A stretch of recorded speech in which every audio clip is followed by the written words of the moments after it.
My sister uninvited me from her own wedding just to please her fiancé, and what happened next shocked everyone. I need to tell you about the time my family showed me exactly where I stood in their hierarchy, and how a text message about a wedding turned into the best thing that ever happened to me. Sounds dramatic, I know, but stay with me. It started on a Tuesday morning. I was having coffee at my desk when my phone buzzed with a message from my sister. Not unusual. We texted maybe once a week, mostly about family stuff or her wedding planning. She'd been engaged for 8 months at this point. And I'll be honest, I wasn't thrilled about the guy. But that's not really the story yet. The message was short, painfully short. Hey, so we've been looking at the final numbers, and we're really tight on space. We had to make some difficult cuts to the guest list. I'm so sorry, but we won't be able to have you at the ceremony. I hope you understand. I read it 3 times. Then I screenshot it and stared at the words, trying to make them mean something different. My sister was getting married in 6 weeks. I'd already bought a suit, a nice one, dark blue, that I'd spent too much on because I wanted to look good in the photos. I'd taken the weekend off work, cleared my calendar, even started working on a toast. You know, brother of the bride stuff. And I was being uninvited, for space limitations. Here's the thing about my family. I've always been the one people call when things go wrong. When my sister's car broke down at 2 in the morning 3 years ago, who drove an hour to get her? When she needed someone to co-sign her first apartment because her credit was trash from maxing out store cards? When she was sobbing about her previous boyfriend who turned out to be cheating on her with his coworker who stayed on the phone until 4 in the morning? Me, always me. I'd lent her money, never saw most of it back. I'd helped her move apartments 4 times. I'd given her job references, relationship advice, emotional support. I showed up. That's what I did. That's who I was in the family ecosystem. But this felt different. This felt deliberate. I didn't respond to her text. Instead, I called my mother. She answered on the 3rd ring with that careful voice she uses when she knows there's going to be a problem.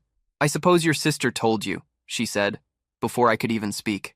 Tell me it's not true. There was a long pause. Too long. Kieran, these things happen. Weddings are expensive and there's only so much room. Don't. My voice came out harder than I intended.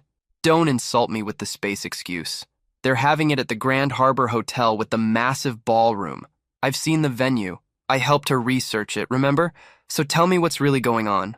Another pause. Then, with a sigh that sounded almost relieved to finally say it out loud, her fiancé doesn't want you there. The words hung in the air between us like smoke. Explain that to me, I said quietly. He thinks your opinions about their relationship are toxic. He remembers when you talked to your sister about some concerns you had early on, and he's never forgiven you for trying to, quote, poison her against him. Ah, there it was. 8 months ago, when my sister first started dating this guy, let's call him what my friends and I privately called him, the politician, because he was always performing, always on, always working an angle. I noticed some red flags. Little things at first. The way he'd correct her stories in front of people.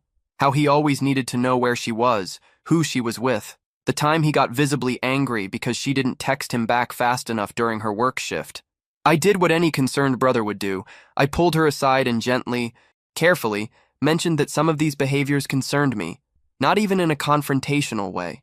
Just, hey, I noticed this thing. And it reminds me of what we learned about when we took that psychology class together, remember? She didn't take it well. Told me I was being overprotective, that I didn't understand their dynamic, that he was just passionate about their relationship, that I was jealous she was moving on with her life. I backed off because, well, she's an adult, and I'm not going to force the issue. I figured she'd either figure it out herself or I'd been wrong about him. Apparently, he'd been holding that conversation against me for 8 months. Apparently, it had been festering. So let me get this straight, I said to my mother, my grip tightening on the phone until my knuckles went white. He gave her an ultimatum about me, and she chose him. It's not that simple. It's exactly that simple. Did she even try to push back? Did she defend me at all? Silence, which was answer enough. And you? I asked. What do you think about all this? I think, she took a breath, I think you'll understand. You always understand, Kieran. That's who you are. You're the reasonable one, the one who doesn't make waves. Your sister is in a delicate position right now, planning this wedding, trying to start her life with her future husband. Maybe it's better if you just let this one go. For her sake, let it go. For her sake. Like I'd let go of so many other things over the years for her sake. The time my sister borrowed $2,000 for emergencies, turned out it was for a vacation with her friends, and never paid it back. The Christmas, she forgot to get me a present, but I'd spent weeks finding the perfect gift for her. The countless family dinners where I was the one who had to smooth over arguments and play peacemaker while everyone else got to be emotional and messy and real. You always understand. That phrase, God, I'd heard it my whole life. You always understand, Kieran. You're so mature, Kieran. You don't need as much attention, Kieran. Your sister is more sensitive, more fragile, needs more support. You can handle things on your own. Something crystallized in that moment, something sharp and clear and final. No, I said. What? No, I don't understand, and I'm not going to pretend I do. I hung up before she could respond. I sat at my desk for maybe 10 minutes, just breathing. My coffee had gone cold. My work emails were piling up. I'm a project manager at a tech company, and we had a deadline approaching, but I couldn't focus on any of it. Then I picked up my phone again and called my sister. Straight to voicemail. I called again. Voicemail. On the third try, she picked up. I can't talk right now, she started. Yes, you can, I cut her off. We're going to have this conversation now, and you're going to be honest with me for once in your life. Excuse me? Mom told me the real reason I'm uninvited. So drop the space limitation story and tell me yourself. Tell me that your fiancé gave you an ultimatum and you chose him over your own brother. She was quiet for so long I thought she'd hung up. Then, you don't know what it's been like. Planning this wedding, dealing with his family, trying to make everyone happy. Tell me about the ultimatum. Fine. Her voice went hard. Defensive. Yes. He said, either you stay away from the wedding, or he'd seriously reconsider marrying me. He said he can't start a marriage with someone whose family undermines him and disrespects his relationship. Happy now? Undermines him? I had one conversation with you where I expressed concern. You called him controlling. You made me doubt him. I said some of his behaviors seemed concerning, because they were. They still are, but apparently you're fine with that now. See, this is exactly what I'm talking about. Her voice was rising, getting shrill. You always think you know better. You always have to analyze everything, judge everyone, point out problems. Did it ever occur to you that maybe you just don't understand our relationship? That maybe you're not the expert on everything? I understand that healthy relationships don't involve isolating you from your family. Oh, please, you're being so dramatic. One day. It's one day of my life, and you can't even let me have that without making it about you and your feelings. Something about that line, the sheer audacity of it, made me laugh. Actually laugh. A bitter sound. Making it about me? You're the one who uninvited me from your wedding because your fiancé can't handle that your brother once dared to question him. This is entirely about him and his insecurity. It's my wedding, she was shouting now. Really shouting. I had to pull the phone away from my ear. I get to decide who's there. And maybe if you weren't so judgmental all the time, if you actually supported me instead of criticizing every decision I make, this wouldn't be happening. Name one time I didn't support you when you actually needed it. You didn't like my last boyfriend either. He was cheating on you. I helped you move out of his apartment at 3 in the morning when you called me crying. You always have to be the hero, don't you? Always have to be the good one, the responsible one, the one who swoops in and saves the day. Well, guess what? I'm tired of it. I'm tired of feeling like I'm constantly being compared to you and falling short. The family favorite, the one who has his life together, the one who never screws up, the one everyone can count on. And there it was, finally. The real issue underneath everything. Not about the wedding, not about the politician, not even about me warning her about red flags. This was about years of resentment I hadn't even known existed. So this is about jealousy, I said flatly. Don't psychoanalyze me. I'm not. I'm just finally understanding what this has really been about. You're marrying someone who makes you feel like you're in control for once. Like you're the important one, the one making decisions. Even if that means cutting out anyone who might question him. Even if that person is your brother who's done nothing but show up for you. Get over yourself, Kieran. Not everything is some deep psychological drama. Sometimes people just make choices. I'm choosing my future husband. That's what adults do. They prioritize their spouse. Adults also stand up for their family. Adults don't cave to ultimatums from insecure partners. Adults have the backbone to say, no, my brother is important to me and he's coming to my wedding. We're done here. Yeah, I said, my voice suddenly calm. We really are. And I hung up. My hands were shaking. I'd never spoken to my sister like that. I'd never let myself get that angry, that honest, that raw. It felt terrible and liberating at the same time. like lancing an infected wound that had been poisoning me slowly. I sat there for maybe 20 minutes just processing. My heart was pounding. I felt sick and energized and furious and sad all at once. Then I did something that, looking back, was probably the first genuinely healthy decision I'd made regarding my family in years. I opened a travel website and started searching. Caribbean resorts, all-inclusive, the exact weekend of my sister's wedding. I found a place, nice place, beautiful reviews, infinity pool overlooking the ocean. Not cheap, but I had savings. I'd been setting aside money for her wedding gift, about $800 I'd planned to contribute to their honeymoon fund. That money was now going to my own vacation. The flights and resort together came to about $2,400, more than I'd usually spend. I put half on a credit card I'd been keeping clear for emergencies. Was this an emergency? Maybe not in the traditional sense, but it felt necessary. Essential, even. I booked it, clicked confirm. Watched the confirmation email arrive in my inbox. The dates? Friday through the following Sunday. I'd be checking into a Caribbean resort on Friday afternoon. On Saturday at 4, when my sister was saying, "I do," I'd be at a swim-up bar with a mojito. If I wasn't going to be at the wedding, I sure as hell wasn't going to sit at home feeling sorry for myself. That night, I barely slept. I kept replaying the conversations, my heart pounding with adrenaline, and something that felt like both terror and liberation at the same time. The next few days were strange. I went to work, tried to focus on my projects, but kept getting distracted. My boss noticed. "You okay, Kieran? You seem off." "Family stuff," I said. "Ah, the worst kind. Let me know if you need anything."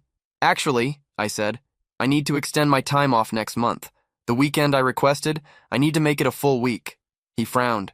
"That's short notice. We've got the product launch." "I know, but I've never taken an unplanned vacation in 5 years here. I'm asking for this 1 week." He studied me for a moment, then nodded. "Okay, but this uses up your goodwill, understand? Don't make it a habit." "I won't. Thank you." So that was settled. Work approved, though not thrilled about it. My finances would be tight for a couple months after putting the trip on credit, but I'd manage. I'd always managed. 3 days after the phone call with my sister, I still hadn't heard from her. My mother had sent several long text messages that I'd read but not responded to, each one a variation on the theme of, "Why are you making this harder than it needs to be?" and "Your sister is under so much stress right now," and "The family is worried about you." The family is worried, as if I was the problem, as if I was the one who'd created this situation. I ignored all of it. I went to work, hit the gym, had drinks with my best friend. His name's Trevor, and we've been friends since college. He's the only person outside my family who knows the full extent of how dysfunctional they are, because he's seen it firsthand at various family gatherings over the years. I told him the whole story over beers one night. He looked at me like I'd just told him I'd discovered my family were secretly aliens. "Wait, they actually uninvited you? From a wedding?" "Yep, that's actually insane. Like, I've heard of family drama, but that's next level." He shook his head. "And they expect you to just take it?" "My mother said I should understand because I'm the reasonable one." Dude, that's manipulation. That's literally just manipulation. They've trained you to accept unacceptable behavior by making you feel like you're the problem if you object. Hearing it said out loud like that, so blunt, so clear, hit me hard.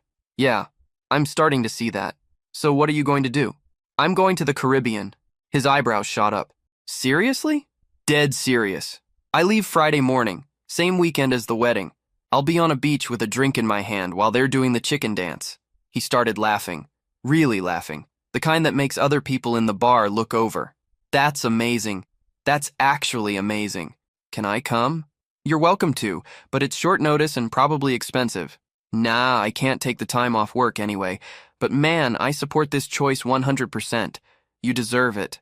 "You don't think it's petty?" "Oh, it's absolutely petty. It's also completely justified. They literally excluded you from a family event. You're allowed to exclude yourself from caring about their drama." That validation meant more than I could express. Trevor had never steered me wrong. He'd been the one to point out years ago that my family took advantage of me. He'd been the first person to use the word parentification when describing how I'd been forced into an adult role with my sister from a young age. He got it. The weeks crawled by. 6 weeks until the wedding became 5, then 4, then 3. My sister posted regularly on social media about wedding preparations, Dress fittings, cake tastings, venue decorations, bachelorette party photos. I wasn't blocked from seeing any of it, which felt intentional. Like she wanted me to see what I was missing, wanted me to feel the exclusion, wanted me to come crawling back and apologize. But I didn't. I just watched from a distance, scrolling past her posts the same way I'd scroll past a stranger's vacation photos. Detached. Uninvested. My mother called twice. I let both calls go to voicemail. Her messages were masterclasses in guilt manipulation, honed over years of practice. I don't understand why you're being so stubborn about this. It's one day, Kieran. Can't you just put your pride aside for your sister's happiness? She's getting married. This is supposed to be the happiest time of her life, and you're ruining it with this silent treatment. What will people think when they ask about you? Your absence is going to cause so much drama. The silent treatment. Ruining her happiness. As if I was the one who'd created this situation.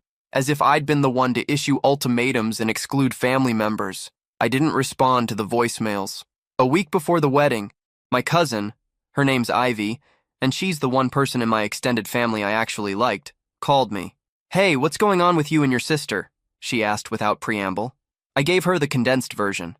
There was a long pause. Wow. Okay, so they're just pretending you don't exist? Apparently. That's messed up. Like, really messed up. And your mom's okay with this? My mom thinks I should be the bigger person and let it go. Of course she does. God, your family's dynamics are so toxic. I love my aunt, but she's created this whole system where your sister gets protected and you get parentified, and now everyone's shocked that you're not playing along anymore. Coming from someone inside the family, that validation felt huge. You think so? Kieran, you're the only one who actually has your life together, and they punish you for it. Your sister's always been jealous of you. I've seen it at family gatherings for years. Your mom's always coddled her because she's fragile. And you've spent your whole life trying to earn approval you were never going to get because the game was rigged from the start. I didn't know what to say to that. It was too accurate, too painful. "So, what are you going to do?" she asked. "I'm going to the Caribbean." She burst out laughing. "Seriously?" "Dead serious. I leave Friday morning. I'll be on a beach with a drink in my hand while they're doing the chicken dance." "That's kind of amazing, kind of petty, but also amazing. Can I come?" "You're invited to the wedding." "Yeah, but now I'm wondering if I even want to go. This whole thing leaves a bad taste, you know? Like, if they can treat you this way, what does that say about them?" "Don't skip it because of me. You'll probably regret it. But if anyone asks where I am, feel free to tell them I'm somewhere beautiful having the time of my life." "Oh, I will. Trust me. I'll make sure everyone knows." We talked for another hour. She told me more details I hadn't known. How the family grapevine was buzzing with speculation about my absence, how my sister had told people I couldn't make it due to work commitments, which made me laugh bitterly because it was such a transparent lie. She also mentioned that the politician's family was apparently very traditional and very judgmental, and my sister was incredibly stressed trying to impress them. "She's trying to be someone she's not," Ivy said. "She's trying to fit into his family's mold." It's sad, honestly. But Kieran, that's not your problem to fix. You've spent your whole life trying to fix her problems. This time, let her figure it out. "Yeah," I agreed. "This time, it's not my problem." Friday morning arrived. I woke up at 4:30, wide awake with anticipation and anxiety mixing in my chest. My bags were packed. I'd spent an embarrassing amount of time choosing what to bring, like the clothes mattered. My out-of-office message was set. My apartment was cleaned because I'm that person who can't leave home messy before a trip. The car service picked me up at 5:30. The driver tried to make small talk. Where was I headed, business or pleasure? But I wasn't in the mood. I gave short answers and stared out the window, watching the city wake up. By 7, I was at the airport. There's something almost spiritual about airports in the early morning, isn't there? Everyone's in this weird liminal space between their old location and their destination, between who they were and who they might become. I felt like I was shedding a skin, leaving behind Kieran the fixer, the reasonable one, the family emotional support system, becoming someone else, someone who chose himself. The flight was smooth. I had a window seat, noise-canceling headphones, and a thriller novel I'd been meaning to read for months. I didn't think about my family, didn't check my phone obsessively, just existed in that bubble of transition, that space between earth and sky where normal rules don't apply. When we landed, the Caribbean heat hit me like a wall of warm water. I'd been to beach destinations before. Trevor and I had gone to Florida a few years back, but this felt different. The air smelled like salt and something tropical I couldn't quite name. Maybe hibiscus, maybe just vacation. This felt like choosing myself for the first time in my life. The resort was ridiculous. Seriously, almost absurdly beautiful. White sand beaches so fine they squeaked under your feet, still warm from the afternoon sun. Water so blue it looked photoshopped, those impossible shades of turquoise and sapphire that don't seem real. Palm trees swaying in the breeze like something out of a commercial. The whole postcard fantasy brought to life. My room had an ocean view and a balcony with a hammock. I unpacked, a process that took maybe 10 minutes because I'd packed light, changed into swim trunks, and went straight to the pool. It was 2 in the afternoon on Friday. The wedding was tomorrow at 4. In my old life, I'd probably be helping with last-minute setup right now, running errands for the bride, being useful, being necessary. Instead, I was ordering a mojito from the swim-up bar. The bartender was friendly, in that professional resort way. First time here? Yeah. Solo trip. Ah, taking some time for yourself? Something like that. He nodded like he understood and didn't need to know more. Made the mojito perfectly. Not too sweet. Plenty of fresh mint that smelled incredible, just strong enough that I could taste the rum. I took it to a lounge chair by the pool and just existed. Felt the sun on my skin. That specific warmth that only happens near the equator. Listened to the water and the distant sound of other tourists laughing. The smell of coconut sunscreen mixing with chlorine and ocean air. Didn't think about my family. Didn't wonder what they were doing. Just was. It felt revolutionary. Around 6 that evening, I went back to my room to shower and change for dinner. On impulse, I grabbed my phone. I'd been avoiding it all afternoon and opened social media. Scrolled through my photos until I found a good one. The view from my balcony. Ocean. Sunset. Palm trees. Nothing fancy, but it captured the moment. I posted it with a simple caption. When you're not their priority, make yourself your priority. The response was immediate. My friends, my real friends, the ones who knew the situation, commented supportive messages. Hell yes, and living your best life, and proud of you. Man, a few relatives saw it too. I watched the view count climb. 15, 30, 50. Ivy commented, living your best life. So proud of you, with a string of emojis. My mother called within an hour. I sent it to voicemail. She called again. Voicemail. Then came the texts, rapid fire.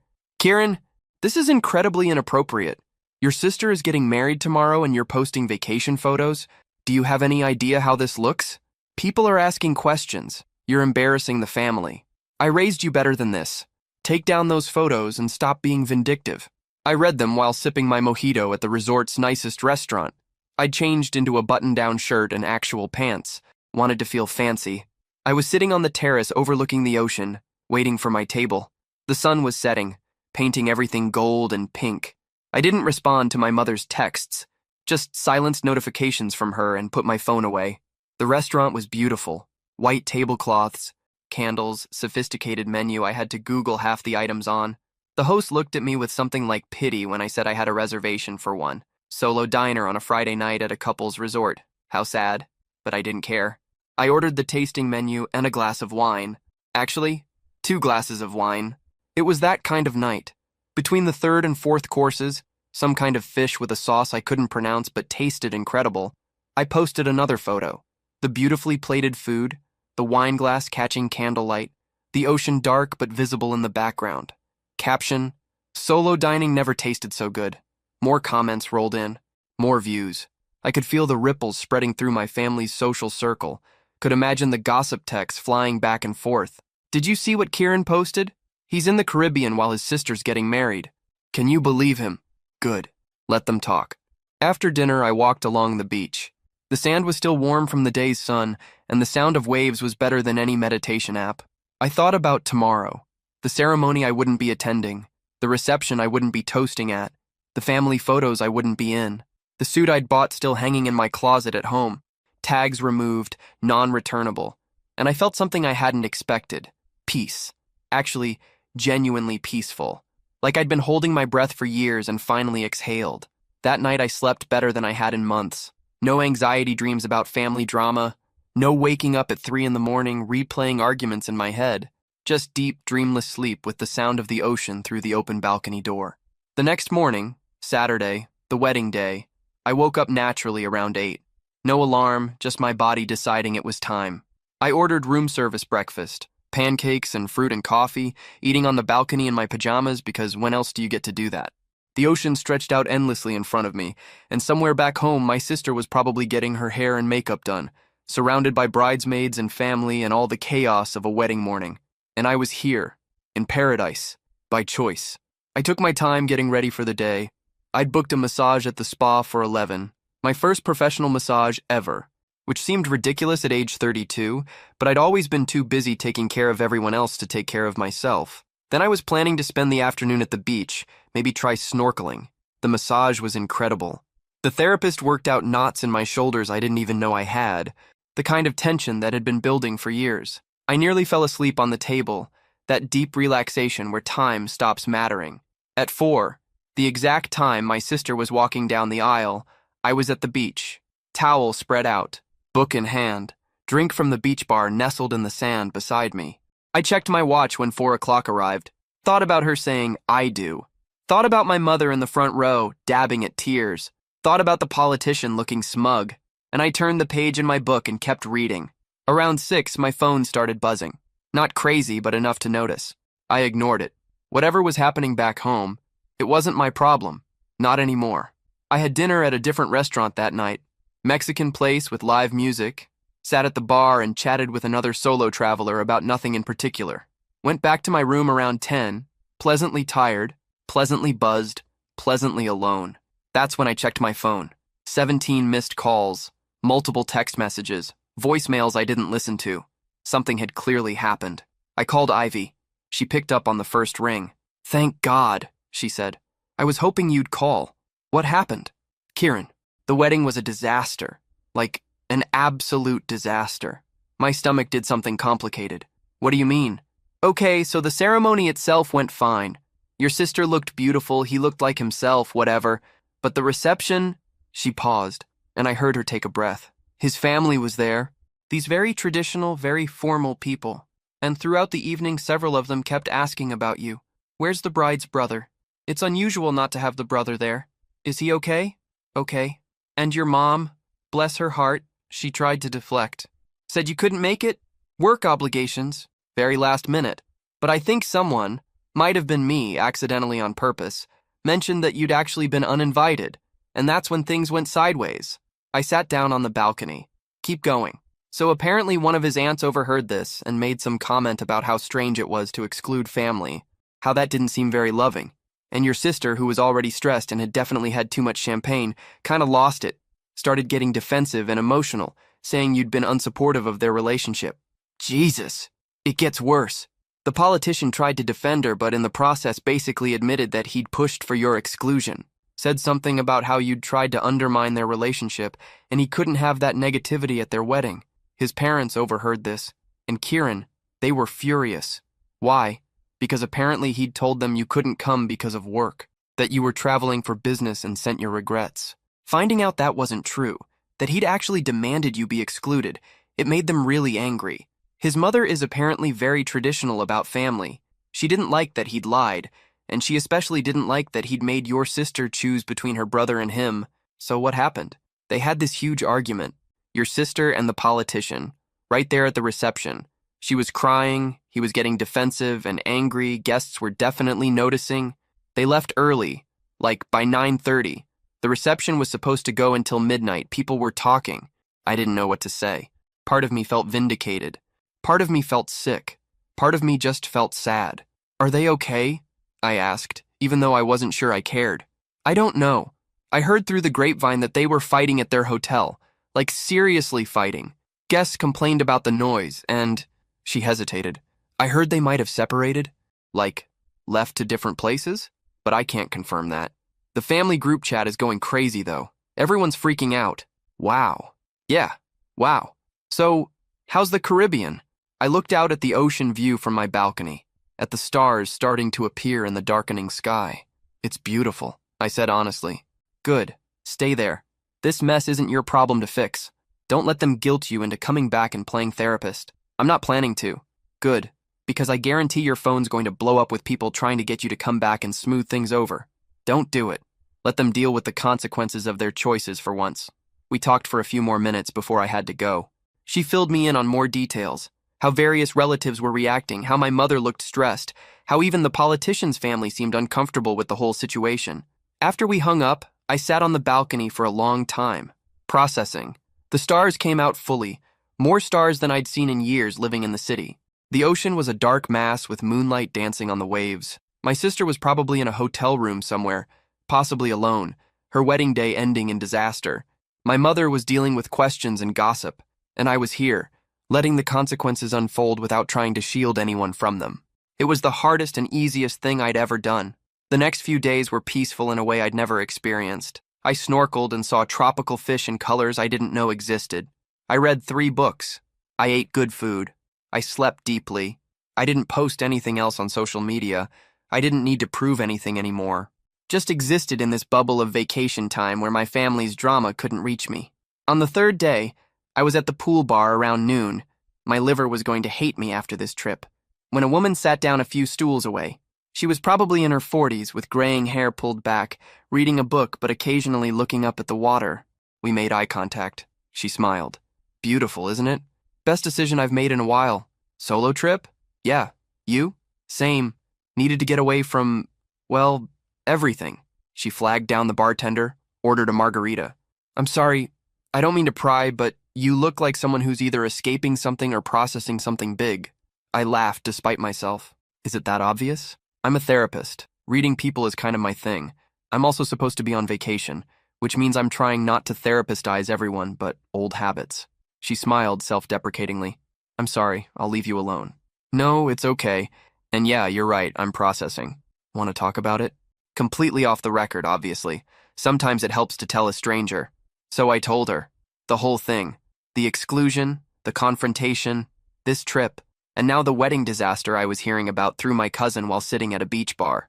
She listened without interrupting, occasionally nodding, taking sips of her margarita. When I finished, she was quiet for a moment. Then she said, "Can I ask you something?" "Sure. Do you feel guilty?" The question hit me like a slap because it was so direct, so honest. No, I mean, maybe I should, but I don't. I just feel lighter? Is that wrong? Wrong? God, no. It's actually the healthiest thing you've said in this whole story. She took another sip of her margarita. You know what I see in my practice constantly? People who become the family fixer, the one everyone calls, and they spend their whole lives managing everyone else's feelings while nobody manages theirs. That's accurate. And then when they finally say no, when they finally choose themselves, the family loses it. But it's not because they genuinely miss the person. It's because the whole system falls apart. They're not upset about losing you. They're upset about losing what you did for them. I stared at her. I never thought about it like that. Most people don't. We grow up hearing family is everything, right? But sometimes family is just people who happen to be related and treat each other badly. And walking away? That's not abandonment. That's self-preservation. Even if they say they need help, especially then. Because they don't need you, Kieran. They need someone to fix their mess. That's different. And you don't owe them that just because you're related. We talked for another hour. She told me about her own divorce, how she'd spent years trying to fix a marriage that was broken from the start, how learning to set boundaries had quite literally saved her life. I told her more about my family history, patterns I was only now starting to see clearly. So what do I do now? I asked eventually. They're going to expect me to come home and smooth this over. What do you want to do? I want to stay here, extend my trip, not think about any of them. Then do that. But no buts. You've spent your whole life doing what they wanted. Try doing what you want for once. See how it feels. That night, back in my room, I looked at my flight information. I was supposed to leave Sunday morning, 2 days away. On impulse, I pulled up the resort website and the airline site. It would cost money I didn't really have. Another $400 for the flight change. Another $800 for the extra week at the resort. $1,200 I'd have to put on the credit card that I'd be paying off for months. I did it anyway. Clicked confirm. Changed my flight to the following Sunday. Extended my resort stay. Called work and left a voicemail for my boss saying I needed to extend my time off. That it was a family emergency. That I'd understand if there were consequences, but I needed this. Then I turned off my phone. Not just silent. Completely off. For the first time in years, I was completely unreachable. The world would have to go on without me for a while. And you know what? It did. The next few days were some of the best of my life. I woke up without the weight of unread messages and missed calls. I had breakfast without checking my phone between bites. I went to the beach and actually relaxed. Actually read books cover to cover without interruption. Actually let my mind wander without guilt or anxiety or the nagging feeling that I should be doing something productive. It was glorious. I met other travelers, had conversations that went nowhere and meant nothing, and were perfect for that reason. Learned to snorkel properly from an instructor who had infinite patience, watched sunsets without feeling the need to photograph them. Just existed in the moment, present and real and mine. On the Wednesday of my second week, I ran into the therapist again. We'd exchanged numbers after that first conversation, just as friends, nothing romantic, just two people who'd had a meaningful conversation, and she'd texted asking if I wanted to have dinner together. We went to the beachfront restaurant, sat on the terrace and just talked. About books, about travel, about life. It was easy and comfortable and exactly what I needed. "You look different," she observed. "More relaxed." I turned my phone off. That'll do it. "How does it feel?" "Like I've been holding my breath for years and finally exhaled." She smiled. "That's recovery. That's what healing feels like." I keep waiting for the guilt to hit, for the moment when I realize I'm a terrible person for abandoning my family during a crisis. And nothing. I just feel free. Because it's not your crisis, Kieran. It's theirs. They made these choices. They get to live with the consequences. You're not responsible for managing the fallout of other people's decisions. That conversation stayed with me for days. On Friday, my 11th day in paradise, I finally turned my phone back on. I did it strategically. In the morning, after a good night's sleep, with coffee in hand and the ocean view to keep me grounded. The phone took forever to boot up. Then the messages started flooding in. The notification sounds went on for a solid minute. Texts, voicemails, missed calls, emails. It was overwhelming. I took a breath and started sorting through the mess. Trevor had texted multiple times. "Hope you're okay, man. Heard about the wedding disaster. Don't come back. Stay in paradise." He was a good friend. Ivy had texted probably 20 times, updating me on the situation. "Your sister and her husband separated. They're not living together. The family is freaking out. Your mom is asking about you. Don't come back yet." My mother's messages progressed through what looked like the stages of grief. Anger. "How dare you abandon your family like this?" Bargaining.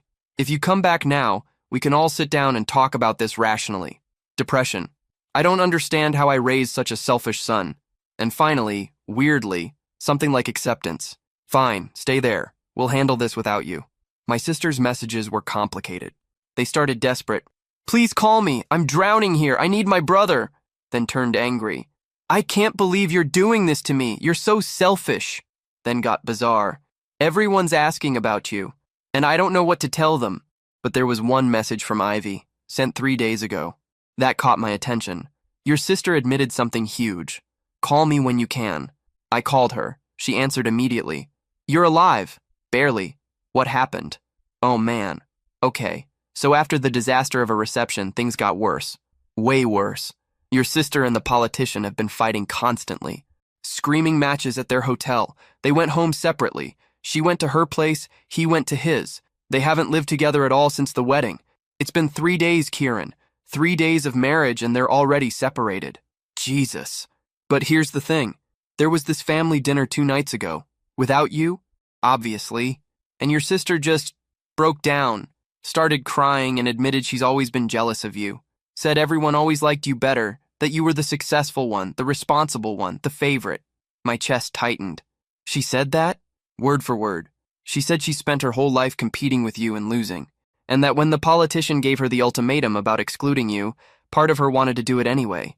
Not just for him, for herself. To finally be the center of attention without you there to compare her to.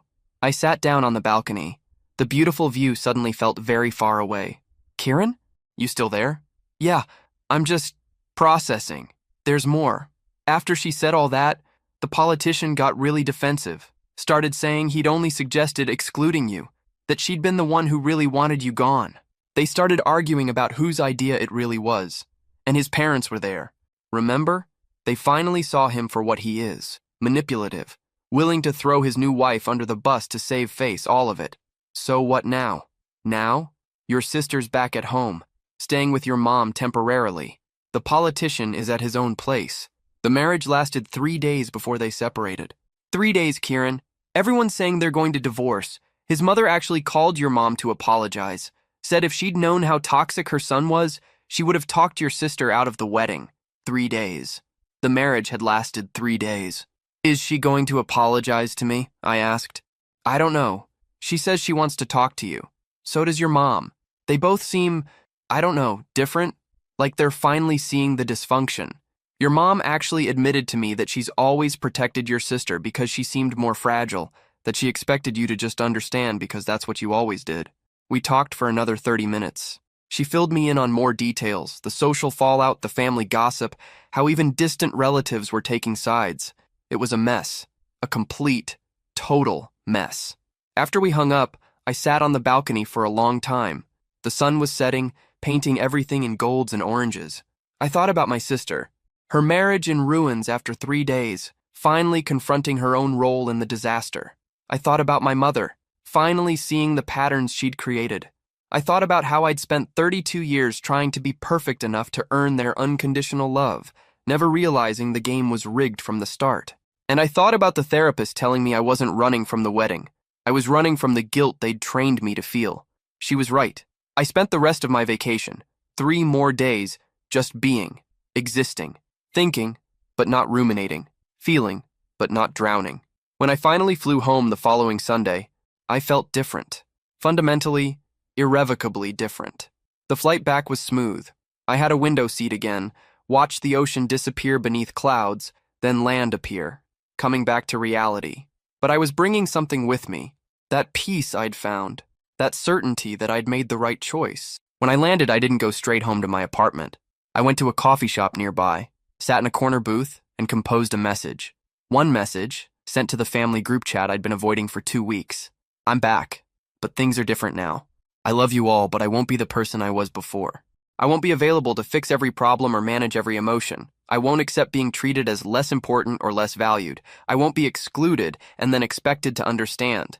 I'm happy to rebuild relationships that are healthy and reciprocal. When you're ready to meet me halfway, let me know. Then I muted the group chat and put my phone in my pocket. I ordered a coffee and sat there, breathing, feeling the weight of solid ground under my feet and the strange lightness in my chest that I'd found in the Caribbean and brought home with me. My phone buzzed, then again, and again. I ignored it. For the first time in my life, I wasn't rushing to see what they needed. What crisis needed managing? What guilt trip was being deployed? I was just sitting with my coffee, in my city, in my life, and it felt like freedom. The next few weeks were an adjustment. I'd been back for 3 days when my mother called. I let it go to voicemail. She called again an hour later. This time I answered, but on my terms, when I was ready. Kieran? She said, and her voice was different, smaller somehow. Thank you for picking up. What do you need, Mom? I need to talk to you, in person. Not to guilt you or manipulate you, I need to say some things face to face. I'm not ready for that yet. I understand, but when you are, I'll be here. And Kieran, I owe you an apology, a real one. I'm sorry for expecting you to always be the adult in the room. I'm sorry for protecting your sister at your expense. I'm sorry for asking you to understand when I should have been asking her to do better. I didn't cry, but it was close. The apology felt genuine. But sorry wasn't the same as changed, and I knew that. Okay, that's all I wanted to say. Take your time. I'll be here when you're ready. We hung up. I sat with it. The apology was nice, but words were easy. Change was hard. Time would tell if she meant it. My sister texted me directly a few days later. Can we talk?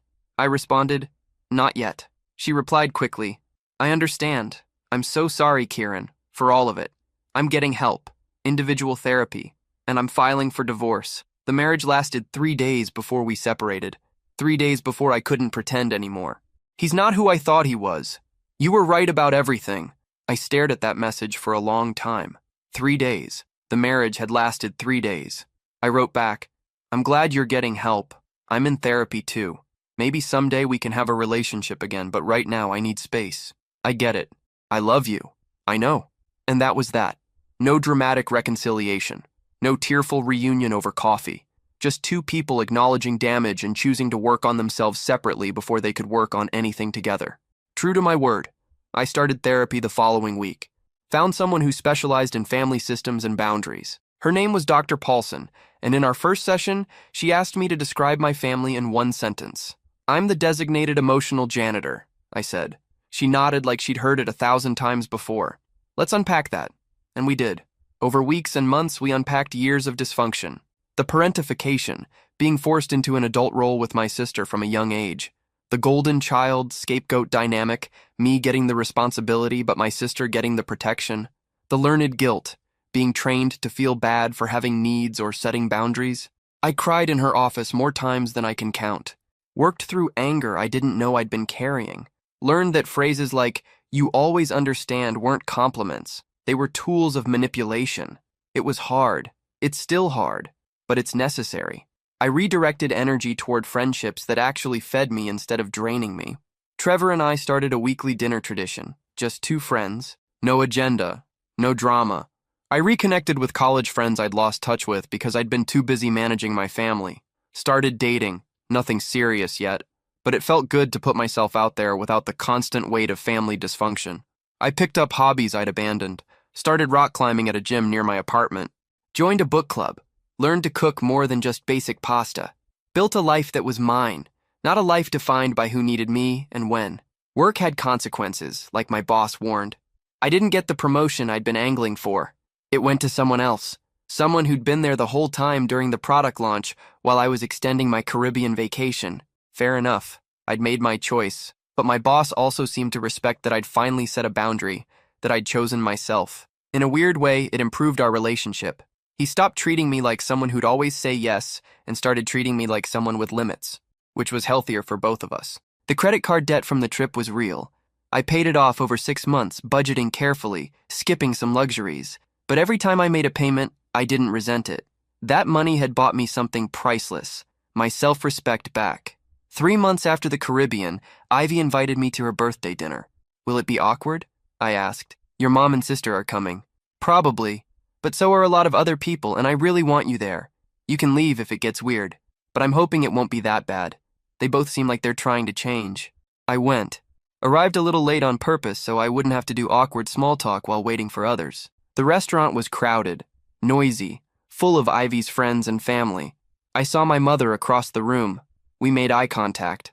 She gave a small wave. I nodded back. That was enough for now. My sister arrived late too. Maybe she'd had the same strategy. She looked different. Thinner, maybe. Definitely sadder. Less performative. She saw me and her face did something complicated. Hope, fear, regret, all mixed together. She walked over. Hey, you look good? Thanks. You look like you've been through hell. She laughed, surprised. I have been, but I probably needed it. Can we talk sometime? Not tonight. But sometime? Yeah, sometime. That was enough. We sat at opposite ends of the long table. It was awkward, but not terrible. We existed in the same space without drama, without anyone expecting me to fix anything. Progress.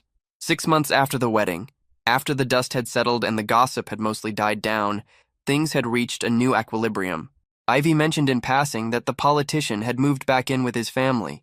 Apparently his parents were still deeply disappointed in how he'd handled everything, how he'd manipulated the situation, and then tried to shift blame. I felt bad for them, honestly.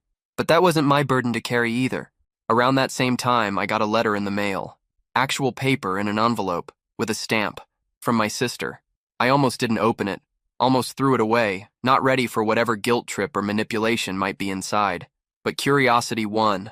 It was long, pages and pages of handwriting. She detailed everything, the jealousy, the competition, the resentment she'd felt her whole life. How the politician had sensed that insecurity and exploited it, how she'd used excluding me as a way to finally feel important, special, chosen, how she'd never actually seen me as just her brother, but as someone she was always being compared to and falling short of.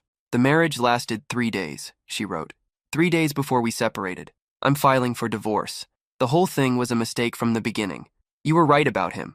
About all of it. He was controlling. He did isolate me. And I let him because it felt like power when really it was just another cage. I've never seen you as just my brother. I've always seen you as competition, someone I had to measure up to and never could. That's not your fault. That's mine. That's Mom's. That's the family system we were all trapped in. But mostly it's mine for not recognizing it sooner. I don't expect you to forgive me. I don't expect us to go back to how things were. Honestly, how things were wasn't healthy for either of us. But I hope someday we can build something new, something real, something where I see you as a person, not a measuring stick. I'm in therapy, like really in therapy, twice a week, unpacking all the stuff I should have dealt with years ago instead of projecting it onto you. It's hard, but it's necessary. Thank you for going to the Caribbean. I mean it. Thank you for choosing yourself. It was the wake-up call I needed, even if I hated you for it at the time. You showed me that boundaries aren't mean. They're necessary. That love without respect isn't actually love. I'm sorry. For everything. Take all the time you need. Your sister, I read it 3 times. Then I put it in a drawer. Not to forget about it, but because I needed time to process it. To decide what I wanted to do with it. A week later, I wrote back. Not pages, just a few paragraphs. Thank you for the letter. Thank you for being honest. I appreciate the apology, and I can see you're doing the work. That matters. You're right. We can't go back to how things were, but maybe we can build something new. It'll take time. It'll take consistency, not just words. It'll take both of us showing up differently. I'm willing to try if you are, but we're starting from scratch. No history, no assumptions, no falling back into old patterns. We get to decide who we are to each other now. Let's start slow. Coffee sometime. In public. No expectations. Kieran. She responded within an hour, agreeing. We met 2 weeks later at a neutral coffee shop downtown. It was awkward. There were long pauses and careful words. We talked about therapy, about what we were learning, about how hard it was to unlearn patterns that had been set since childhood. We didn't talk about the wedding, didn't rehash the fight, just focused on now, on moving forward. It wasn't warm. It wasn't like the sibling relationship I saw in movies or read about in books, but it was honest, and that was somehow better. We're not close now. We probably won't ever be the way some siblings are, sharing secrets, calling each other for advice, being each other's first call in a crisis. But we're cordial. We text occasionally. We show up to family events and can be in the same room without drama. We're working on it.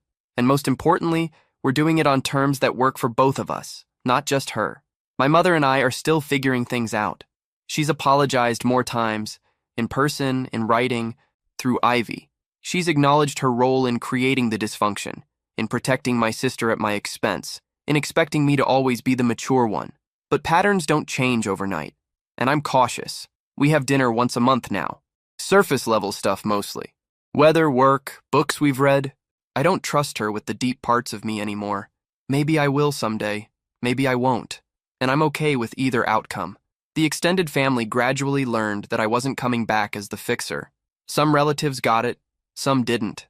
The ones who didn't, the ones who only called when they needed something, who only valued me for what I could do for them, quietly fell away. I didn't chase them. I let them go, and my life got simpler, smaller, but infinitely healthier. It's been 18 months now since that Tuesday morning text message, since we had to make some difficult cuts to the guest list. Looking back, I can see it clearly. I wasn't cut from the wedding. I was freed from a role I never should have had to play.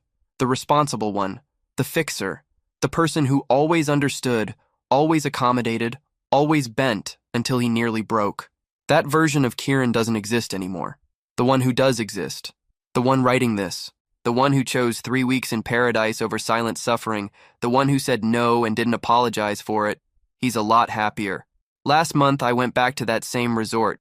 Same ocean view room, same infinity pool, same swim-up bar. But this time, I brought Trevor. We spent a week doing absolutely nothing productive, and it was perfect. No drama to flee from. No point to prove. Just vacation as it should be. Restorative, fun, simple. On the last night, we were at the same bar where I'd met the therapist 18 months earlier. Different bartender, but same passion fruit rum drinks. That perfect balance of sweet and tart with the burn of good rum underneath. Trevor raised his glass. To you, man, for having the guts to choose yourself. To me, I agreed. My phone buzzed in my pocket. I checked it, not anxiously, just casually, and saw a text from my sister. Just a photo of her in a therapist's waiting room with the caption, Week 36, still showing up. I sent back a thumbs up. That's our relationship now. Small check-ins, brief acknowledgements, nothing heavy, nothing demanding. Good enough. I put my phone away and looked at the ocean. The world kept turning whether I was fixing my family's problems or not. It was humbling and freeing. My therapist asked me recently what I'd say to the version of me who got that text message 18 months ago. the one who was still trying to figure out if he was allowed to be hurt by his own family. I thought about it for a long time. I'd tell him it's going to hurt worse before it gets better, I said finally.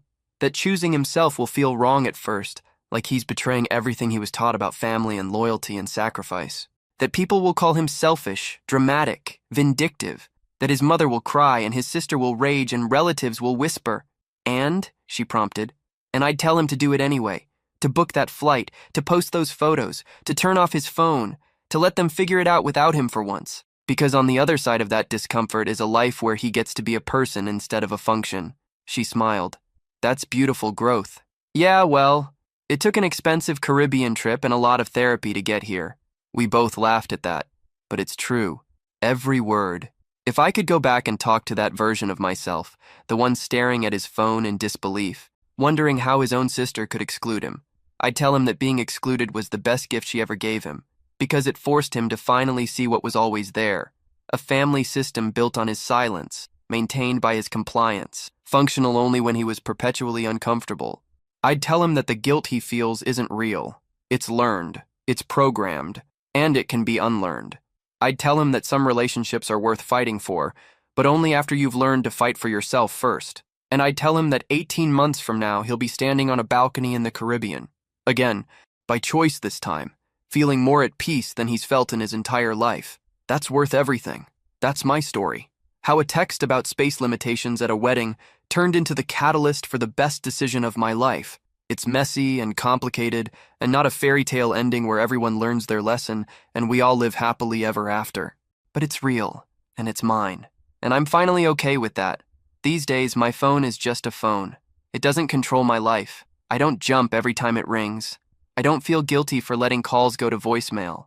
I don't carry the weight of everyone else's emergencies as if they're my own. I have a life that's mine. Friends who show up for me the way I show up for them. Boundaries that people respect because I enforce them. Relationships that are reciprocal, not transactional. And sometimes, on hard days when old patterns try to resurface, when the guilt tries to creep back in, I remember that beach, that mojito, that choice. The choice to put my own oxygen mask on first. The choice to stop being their emotional support system and start being my own person. The choice that saved me, and I'd make it again in a heartbeat.